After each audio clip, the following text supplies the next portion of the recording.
Grace, mercy, and the peace of our God be and abide with you this day and every day. Amen. When I was growing up, my grandpa lived about 25 minutes from us. He retired when I was fairly young, and he liked to fish.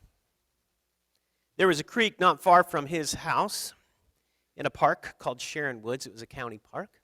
And so sometimes I would be at his house and we would walk over into the park along the path at the end of the dead-end road where they lived, through the woods to where we could get to the creek.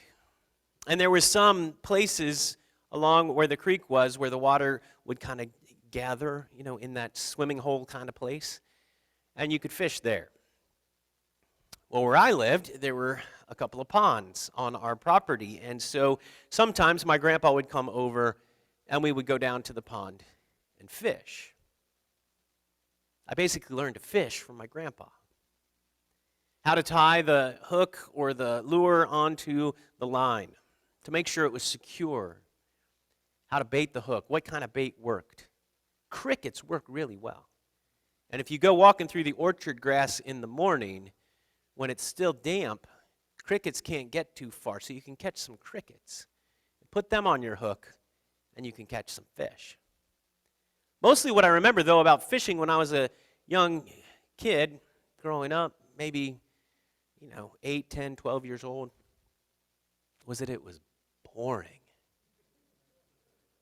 I drowned a lot of worms.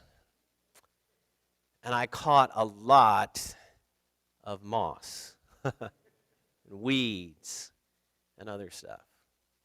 I'd throw the line out there, and I would sit and watch that bobber. And my mind would start going, about other things that were going on, or other things I needed to do, or other things I'd rather be doing than fishing. Now, I caught enough fish to say that I have fished successfully. We brought in a lot of bluegill. And I learned how to skin them and eat them. We caught catfish in the creek one time, and we ate those too. Have you fished? Was it boring? Now, mostly, if you're fishing with a rod and a reel, you're catching one fish at a time, right? One fish at a time.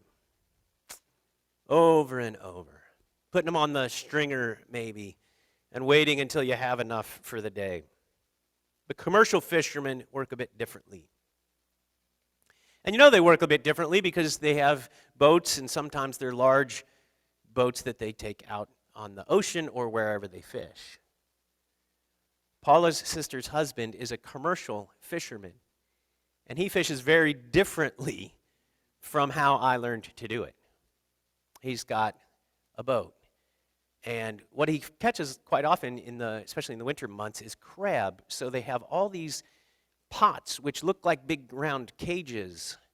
And they stack those on the back of the boat, and they find the place where they want to toss them into the water, and then there's floats on them. And I got to go out on his crab boat. They had a one-day outing to go collect all the crabs from the pots. And I got to go out on the boat and stay out of the way. Because they were collecting those pots, and he was driving the boat right along the side of those floats so that the guy leaning over the side could hook it and pull it up, and then they could get that line on the pulley thing, and it would pull it up from the bottom, and then they would have this crab pot, and some of them just crawling with crabs, most of which went right back into the water. The little ones that you can't take, and depending on the gender of them, etc., and they had to be able to identify them, and they had this little ruler that they could use to measure them, but those guys didn't use it because they'd done it enough. They knew what they were doing. With experience, you get this just sense, right, of how fishing works and how to do it. And if you've never done it before, you pretty much ought to just stay out of the way. At the end of the day, it's time to go home. That's not just true for fishing crews on boats out on the water. It's true for all of us in our work. It's time to go home. The day is done. You clean up your area, your desk, your workbench, your classroom. You put things away, the tools, the books. You shut down the computer. The day is done. It's time to wind down. It's time to kick back. Our work is done for today. It's time to move on. But we need to mind our business. Mind your business. It's something that little kids say to each other sometimes, mind your own business. But in this case, the disciples are there minding their business. Luke chapter 5 describes this scene where Jesus saw two boats by the lake. This is verse 2. But the fishermen had gone out of them and were washing their nets. It's the end of the day. The nets have been used, and now it's time to clean them and prepare them for the next outing. It's how it works.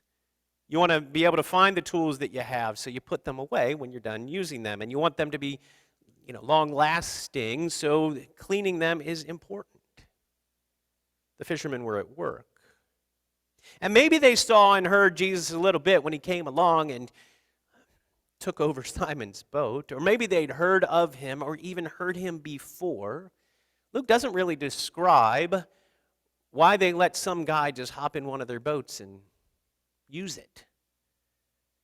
I think if I'm a fisherman there by the lake, I might not be so enthusiastic about some guy just stepping into the boat because he needs a platform from which to preach.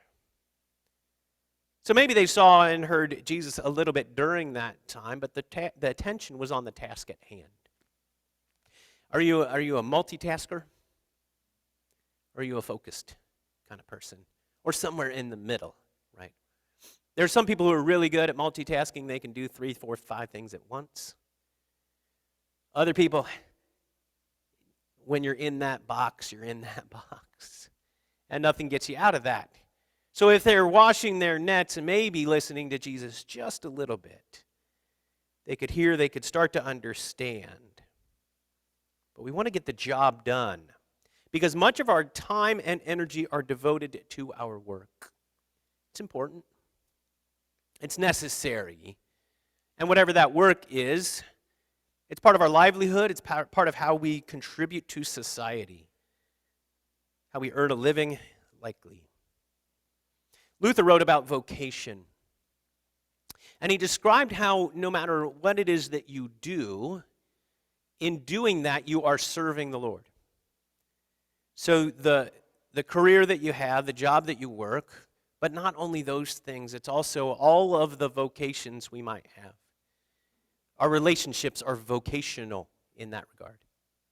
I have a vocation as a husband and as a father. So it's not just our work relationships or our career-oriented activities that Luther is describing. So any role we put effort toward, even volunteer things and things in our homes, should be done as serving the Lord. Because he's given us these roles, these responsibilities, these tasks, these skills and opportunities, and we can serve him in those. So even as they're minding their business, they are effectively serving God by carrying out that role. But then Simon Peter says something that is somewhat striking: at your word. Because Jesus tells him to put out for a catch. And Simon answered, Master, we toiled all night and took nothing, but at your word I will let down the nets. Simon agreed to let down the nets. That to me is surprising. It's almost startling in this text. He voiced some doubt. It's kind of implied. We toiled all night and took nothing, right? But would you have bigger doubts than he expresses if you were Simon? If you were the fisherman, and the guy that was on your boat that you really kind of just wanted to stay out of the way? What if I had told Bernie, my brother-in-law, that day, hey, put that crab pot back down in the water? He would look at me like, you're from Ohio. You've never been on a crab boat. He wouldn't have just looked at me. He would have said it. You don't know what you're talking about. But for Simon Peter, he didn't let that stop him. How often do we let reason overtake our faith? Do we let the things that make sense to us stand in the way of what God might be suggesting or telling us or calling us toward or challenging us with? How often do we analyze it based on what we expect, and we let our expectations be shaped by what we've experienced before? I mean, that's what Simon Peter's doing. We worked all night, and we fished in the places where we know the fish go. I mean, these are experienced fishermen. They know where the fishing holes are. They don't need the electronic thing that shows you the topography of the bottom of the lake. What's that called? Fish finder? A little radar thing that pops up little, graphical things that show you where the fish are. They don't have that. They don't need it. They know where the fish are in this lake. And they know where they go, and they know the best time. I learned this as a kid. Fishing in the afternoon is a waste of time. I learned that the hard way. I was down there by the water. Oh, this is so boring. I hate fishing. Why am I doing this? Okay, I'm going to go play or watch TV. And I learned later it's because I was fishing in the wrong time, in the wrong place. Morning, evening, when it's cool, when the water's still, when there's not a lot of breeze. And stop talking so loud by the pond. At your word. The Olympics just started. Friday night was the opening ceremony. They've already shown some of the sports on TV. And it's exciting. We love to watch the Olympics at our house because some of the things that the people do are just, blow your mind, right? And a lot of them do the things that other athletes are doing. The people on the snowboards. I've never snowboarded. I don't know how people with one thing. I couldn't skateboard either, so that's probably why. But when they, go up the ramp and then they do the twisting, tumbling, like all this stuff in the air, and then they land, and the board is under them and they don't crash. Somebody had to think that's possible, right? Most of us would maybe go like that. Keep the board under you. Don't flip or anything. Like maybe hop over and back down on the snow, and I'm good. That's a jump. But they have to believe that things are possible in order for them to try.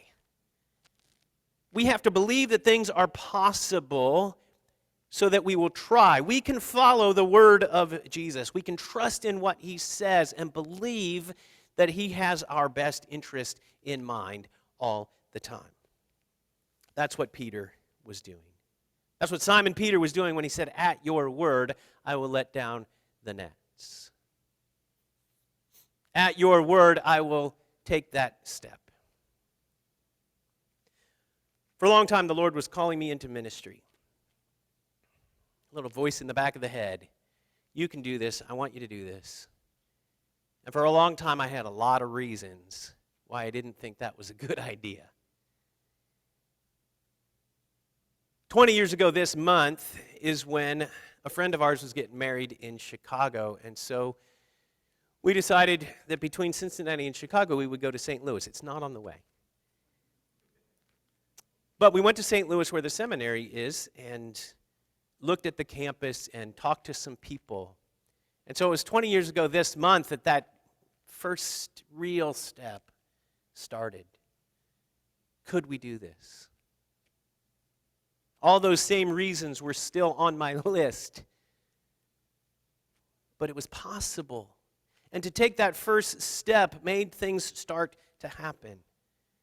For Simon Peter, it was to take that step of letting down the nets, of getting them wet or dirty again, of believing what might be possible, and in that he got to see the power of Jesus.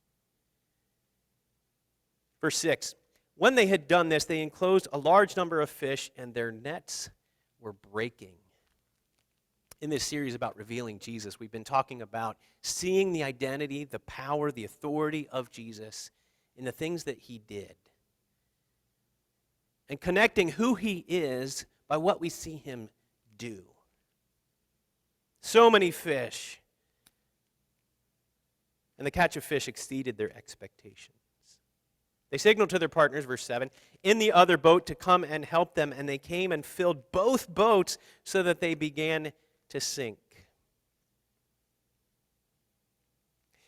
Simon Peter might have thought something was possible, but he didn't expect that. Had he expected so many fish that they would fill both boats, he wouldn't have waited to signal the other boat. Right? You prepare. If you know you're going to have so much for two boats, well, then you whistle those guys over first before you start trying to pull up the net by yourself. Even catching a fish or two was probably more than Simon expected. But Jesus does more than we ask or think. More fish. Unexpected results. Surprising ways that Jesus shows up and blows our minds with what he is doing and can do. But the limit to that is usually in our efforts, our limits, our expectations, where we don't believe. And in not believing that the Lord is powerful and wants to do great things, we limit how much effort we put in or how much trust we have in whatever it is. Seeing the power of Jesus, Simon Peter got to understand the glory and the grace that he has. See, standing in the presence of God brings us to our knees. Luke 5, verse 8, Simon Peter saw it. He fell down at Jesus' knees, saying, "Depart from me, for I am a sinful man, O Lord." Have you thought that way, felt that way in the presence of God? It's why we confess our sin at the beginning or toward the beginning of our service each week. Because we enter the presence of God and recognizing our sinfulness and his glory. In Isaiah chapter 6, the call on Isaiah's life, he says, "Woe to me, for I am a man of unclean lips, and I live among a people of unclean lips. And I have seen God." Woe to me, I'm a dead man, is effectively what he's saying. I can't survive this presence of God moment, but in those kinds of moments, God gives grace. Isaiah 6, verse 7, responding to that, the seraphim takes that coal from the altar, and verse 7 says, "He touched my mouth and said, Behold, this has touched your lips. Your guilt is taken away, and your sin atoned for." There's grace. Your sin is atoned for, not through something that Isaiah did, but because God is gracious. And to Simon, do not be afraid, Simon. God's grace was directed toward Simon in that moment as he's falling at the knees of Jesus. "Depart from me, because I'm a sinful man. I don't deserve, and I can't be in your presence." God's grace comes to you and to me. 1 John 1 says, "If we confess our sins, God is faithful and just to forgive us and cleanse us from all unrighteousness." That's his grace. That's his amazing grace that covers us, redeems us. Is there a part of your life where you need forgiveness? God's grace covers that. He does more than we ask or think. He gives more grace than we deserve. And he calls us into this discipling relationship with him, where we can learn, where we can grow, and we can go and do the things he wants us to do. After this moment, Simon Peter was gone fishing. And James and John as well. One day, so that's Simon, Peter, James, and John, the inner circle of Jesus' disciples, right? When they had brought their boats to the land, they left everything and followed him. That's striking too. They left everything. And the way it reads, they left it right there next to the lake. Their boat, their crab pots, their fish finder. All of it. To follow Jesus because they saw in him the power, the glory, and the grace of God. And they were gone fishing. Discipleship means complete surrender. We are called to surrender and follow Jesus. What holds us back? Sometimes it's our reason. Sometimes it's our reasons. Things we hold on to, things that are important to us, parts of our identity that we want to try to protect somehow. Parts of our past of which we are ashamed. Parts of our lives where we think God can't or wouldn't. Receive that grace of God through all of that the things that we're ashamed about, he's already forgotten. The things that we want to protect are things God might want to use. And we completely surrender to him because he calls his followers to be witnesses. At the end of verse 10, it says, "From now on you will be catching men." I've heard it translated, or there's another, one of the gospel narratives talk about it as fishers of men. You've probably heard that expression. This is what Simon Peter gets to do. From now on you'll be catching other disciples. And understand the same techniques of casting the wide net and pulling in. Simon Peter, same disciple, is there at Pentecost when all those people came and heard and understood, and the net began to break because so many understood the glory and the grace of God. The disciples changed the world. So to reveal Jesus, let's share his grace from his power. Let's go fishing. Amen.